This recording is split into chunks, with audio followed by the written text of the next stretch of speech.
కాదు కదా? అవును ప్రభువా.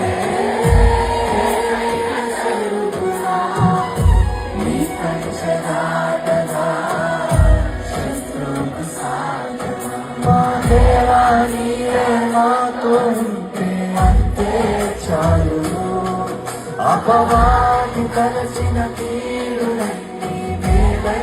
అవును, మన జీవితంలో మేలు చేస్తాడు దేవుడు.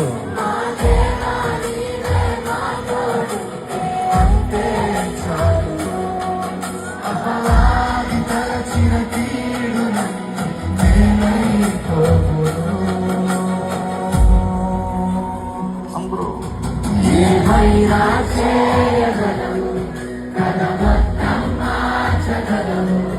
నీ నామముకే మహిమంతా తెచ్చుకుందుము.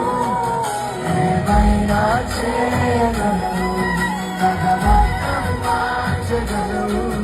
నీ నామముకే మహిమంతా తెచ్చుకుందుము. యేసయ్యా, యేసయ్యా, యేసయ్యా, నీకే సాధ్యము. యేసయ్యా.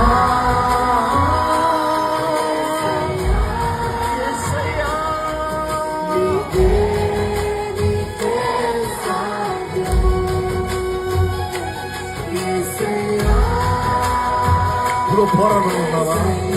ఇబ్బందులు ఉన్నావా? అర్థం కాని స్థితిగతులు ఉన్నావా? ఏం చేయాలో అర్థం కాని స్థితిలో ఉన్నావా? కేవలం దేవుని స్తుతించు. దేవా, నీ చిత్తం నా జీవితంలో జరగాలి, నీ ఉద్దేశం నా జీవితంలో నెరవేరాలి. సాక్షిగా నేను నిలబడతా. నా కుటుంబాన్ని కొట్టు. నా జీవితంలో జయం దయచేయి, నా జీవితంలో విడుదల దయచేయి, నా జీవితంలో సమాధానం దయచేయి, నా జీవితంలో తోడుని నడిపించు. నా జీవితంలో నీ అద్భుతం జరగాలి ప్రభా. నా జీవితంలో ఒక అద్భుతం జరిగించు ప్రభా. అడగండి దేవుడిని, అడగండి, అడగండి దేవుడిని, అడగండి. జస్ట్ ప్రైజ్ అడుగు. ఇప్పుడు ఈ స్థితిగతులు మీకు ఏ సమస్యలు ఉన్నారో అడగండి. ఏ పోరాటాలు ఉన్నారో చెప్పుకోండి. ఏ బాధలు ఉన్నారో చెప్పండి. ఏంటి నీ హృదయంలో వేదన? ఏంటి నీ హృదయంలో కలవరం? ఏంటి నీ హృదయంలో దుఃఖం? ఏంటి?